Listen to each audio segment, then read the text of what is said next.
Day 29. Let's get right down to it. Today, right? Today. Either it was yesterday or it was today, probably bled into today, is your hero becomes a hero. Congratulations, you have a hero. Finally, for the love of God, after all that whining and pushing and running away and arguing with the magician, the sidekick, and the love interest, finally the hero has accepted the fact that yes, everything rides on him because it does. Okay? So if you didn't write that yesterday, that is what you write today. If you did write that yesterday, he is the hero. He is not the hero of lore. There are numerous steps that take us down that pathway.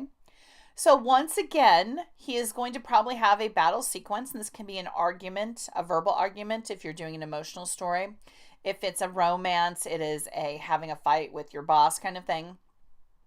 If it is a physical story, then it is probably a physical fight where the hero, let's guess, once again, gets his butt kicked. Why? Because he is not the hero of lore. He's actually a little arrogant and full of himself right now. He has not been humbled. So whatever fight sequence you have, and he can get out of it. Obviously, we're not going to kill our hero unless you are, but we wouldn't do that until later. We have another bummer. We didn't win fight, but we came so close. Oh, this is heartbreaking. So right now you should be moving into another fight normally. The villain may be on the move. The hero, sidekick, and love interest may be in mortal danger. They may be still kidnapped from when he left. Again, there's a million ways to have this scene play out.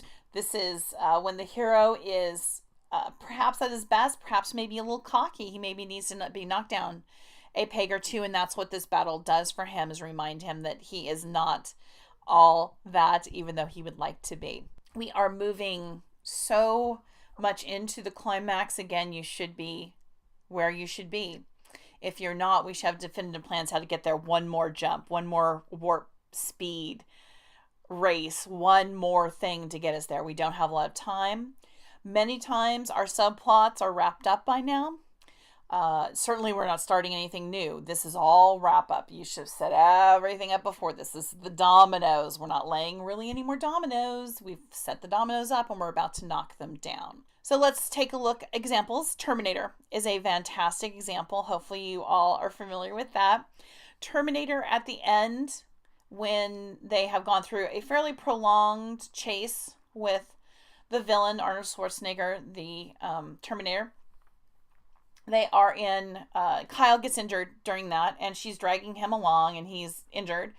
And the moment that she says, get up and move, soldier, when she becomes the dominant, she just became the hero, right? She can't win yet because she's not the hero of lore, but she becomes a hero. She becomes the driving force. She no longer is hiding and scared and naive and frightened. She may be scared the hell out of her mind, but courage is overcoming that fear now. She has become the hero.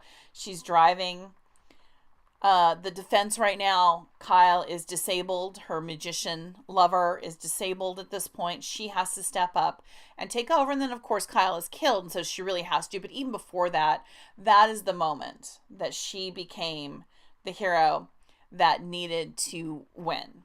Not the hero of lore yet. She needs help. She needs to be humbled. You know, there's a couple of things that have to happen before she is really the hero of lore, but by God, she's a hero at that point. So let's look at While You Were Sleeping, which is a much softer story, obviously. And it's raining, so I'm sorry. I try not to record when it rains, but I'm in the Pacific Northwest, so guess what? It rains a lot. But While You Were Sleeping, now, of course, the climax happens at the wedding, but before that, the somewhat magician of hers, one of her minor magician sidekicks, kind of says, her boss says, are you really going to do this? And she's like, why shouldn't I? I have blah, blah, blah, blah, blah, and blah, blah, blah, and I have a handsome man that wants to marry me. Why shouldn't I do that? So that is her, before this, she was always very timid and scared and lackluster and plain Jane-ish. And this is really the first time that she has stepped forward and said, no, I deserve to marry this. I deserve to be married. I deserve to be loved. I deserve to have a family. I deserve all of this. And that's when she becomes the hero. Now, of course, it takes her being humbled and having some help from outside, etc., to become really the hero of lore. But she is then pretty much the hero at that point. So those are kind of the moments that you're looking for. If you wrote it yesterday, fantastic. Today, if you finish it today or it's been finished, then you're going to move directly into obstacles, directly into danger, directly usually into some kind of fight or argument before you move forward and move into the true climax. There's a set piece. Make sure that you are there, that you are ready to take on the villain and really nail this. Fantastic. I will see you tomorrow, day 30. It's mind-boggling, but awesome.